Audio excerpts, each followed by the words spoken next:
खुदावंद यीशु मसीह के अजीम जलाली बाबरकत फ़तेहमंद नाम में आप सबों की सलामती हो।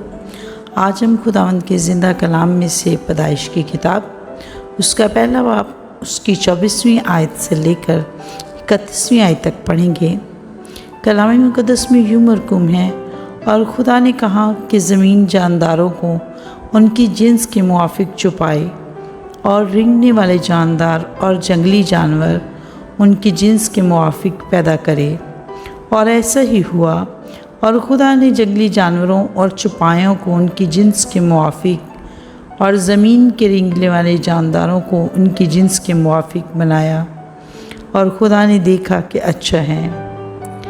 फिर खुदा ने कहा कि हम इंसान को अपनी सूरत पर अपनी शबीह की मानद बनाएं, और वो समुंदर की मछलियों और आसमान के परिंदों और चौपायों और तमाम ज़मीन और सब जानदारों पर जो ज़मीन पर रेंगते हैं इख्तियार रखें।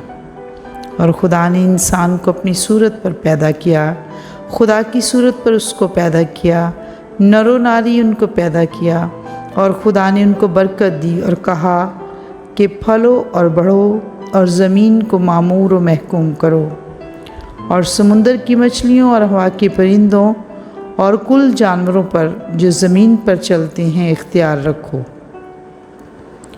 और खुदा ने कहा कि देखो, मैं तमाम रुए ज़मीन की कुल बीजदार सब्ज़ी और हर दरख्त जिसमें उसका बीजदार फल हो तुमको देता हूँ, ये तुम्हारे खाने को हों। और ज़मीन के कुल जानवरों के लिए और हवा के कुल परिंदों के लिए और उन सब के लिए जो ज़मीन पर रेंगते हैं, जिनमें ज़िंदगी का दम है, कुल हरी बूटियाँ खाने को देता हूँ। और ऐसा ही हुआ। और खुदा ने सब पर जो उसने बनाया था नज़र की और देखा कि बहुत अच्छा है। और शाम हुई और सुबह हुई, सो छठा दिन हुआ। कलाम मुक़द्दस के पढ़े, सुने, समझे और अमल किए जाने पर खुदावंद की बरकत हो। आमीन।